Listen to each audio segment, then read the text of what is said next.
अस्सलाम वालेकुम, मैं मोहम्मद रमदान ददौड़ा और आप देख रहे हैं बज़म टीवी। तो व्यूअर, आज की इस इन्फॉर्मेटिव वीडियो में आपको बताएंगे कि हिंदू अपने मरने वालों को जलाते क्यों हैं और मरने के बाद जलाए जाने वाले हिंदुओं की पसंदीदा जगह कौन सी और क्यों है। हिंदू मरने वालों की राख को गंगा में क्यों बहाते हैं और हिंदू धर्म में किन लोगों को दफनाया जाता है। तो नाज़रीन, इस वीडियो बनाने का मकसद कि आज का जो एक मुसलमान स्टूडेंट जो लैपटॉप पर इंडियन फिल्में देखता है और उनके दफनाने का तरीका देखता है, तो उसका मकसद ये है कि उनको इसके बारे में आगाही हो सके कि हिंदुओं का इनके पीछे अकीदा क्या है और क्या हिंदुइज़्म में फेवरेटिज़म है। इस्लाम में तो नबी से लेकर उनकी तक सेम एक ही तरीके से दफनाने का तरीका है। तो नाज़रीन, आज की इस वीडियो में पूरी डिटेल के साथ आपसे ये अपडेट शेयर करते हैं और अपडेट शेयर करने से पहले तमाम व्यूअर्स से रिक्वेस्ट होगी बज़म टीवी को सब्सक्राइब करें, साथ बेल के आइकन पर भी क्लिक कर दें। तो चलते हैं इस नए अपडेट की तरफ। नाज़रीन कराम, हिंदुइज़्म में मरने के बाद आखिरी रसूमात के मुतालिक अकायद हिंदू मज़हब के अक़ीदे में मुश्क, मोक्षा और मुक्ति यानी उखरवी निजात का तस्वर है, जिसके तहत अगर इंसान मरने के बाद उसका जिस्म में अनासर से बना हुआ है, अगर वो अपनी असलियत की तरफ लौटे तो मुक्ति यानी अब्दी सुकून नहीं पा सकता और उसकी रूह दुनिया में हमेशा भटकती रहती है। हिंदू मज़हब के अकीदे के तहत इंसानी जिस्म 5 चीज़ों से बना हुआ है, यानी मिट्टी, पानी, आग, हवा और आसमान। और हिंदुओं के मुताबिक इंसानी जिस्म को इन 5 चीज़ों को बनाकर भेजा गया, मगर जब किसी इंसान की मौत वाक़या हो जाती है तब इन चीज़ों को अपनी असलियत की तरफ लौटना पड़ता है। इसलिए हिंदुओं के अकीदे में मुर्दों को जलाया जाता है, क्योंकि मरने के बाद इंसान की रूह को आसमान की तरफ लौटना होता है, जबकि मुर्दों को जलाने से उसके जिस्म के बाकी 4 अनासर आग जलने के बायस आग से, धुआं हवा से और राख का कुछ हिस्सा मिट्टी से मिल जाता है, बल्कि बाद में जली हुई हड्डियों को पानी में बहा दिया जाता है और इस तरह वो पानी से भी मिल जाता है। हिंदुओं के अकीदे के मुताबिक जब किसी इंसान को जलाया जाता है तो बची हुई हड्डियों का वज़न इतना होता है जितना जन्म के वक़्त।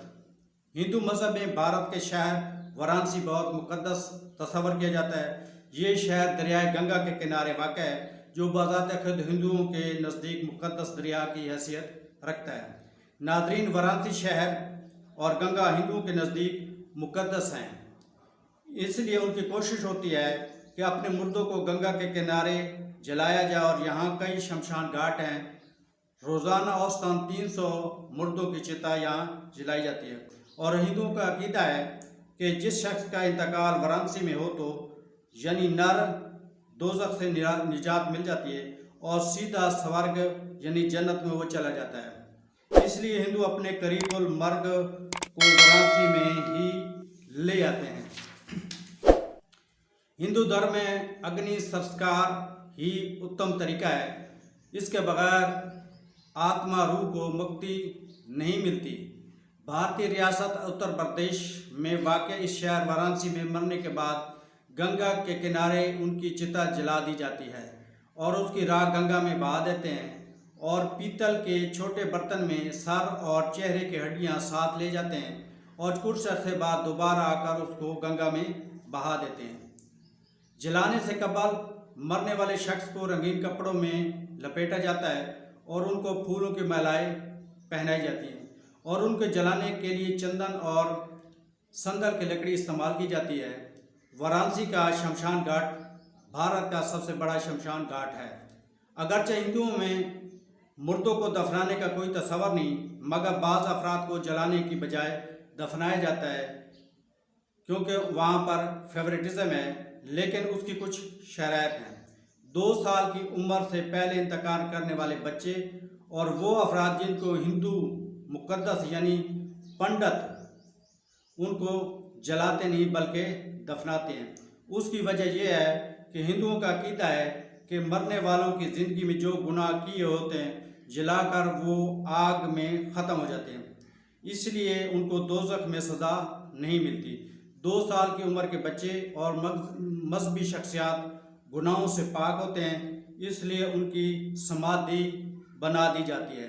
नाज़रीन, समाधि में मुर्दे को उल्टी पलटी मार कर बिठा दिया जाता है और उसी हालत में दफनाया जाता है। समाधि लेने वालों की कब्र आम कब्रों जैसी लंबी होने की बजाय चौकोर बना दी जाती है और कब्र के ऊपर एक गुंबद बना दिया जाता है। बड़े मुजर्म और खुदकशी करने वालों को जलाने की बजाय दफनाया जाता है।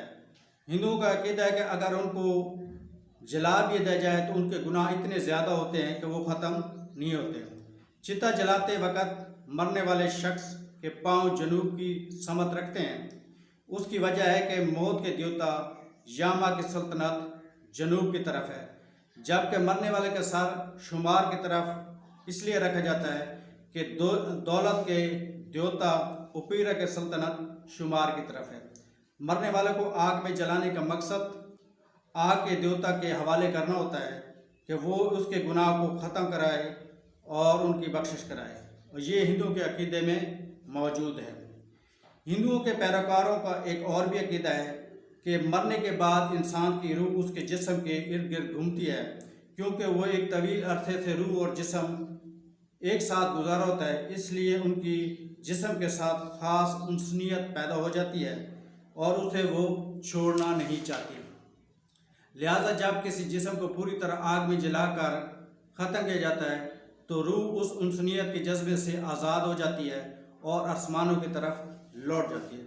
तो नाज़रीन, ये थी आज की वीडियो, जिसमें आपको बताने का मकसद ये था कि आज का जो मुसलमान नौजवान है उनको हिंदुओं के जो दफनाने के जो उनके जलाने का जो तरीका है वो मालूम हो सके और कि उनके इसके पीछे अकायद क्या हैं। तो नाज़रीन, अगर आप लोगों को वीडियो अच्छी लगी हो तो चैनल को ज़रूर सब्सक्राइब कीजिएगा और कमेंट सेक्शन में फीडबैक ज़रूर दीजिएगा। अपना भी ख्याल रखिएगा। अल्लाह हाफ़िज़। पाकिस्तान।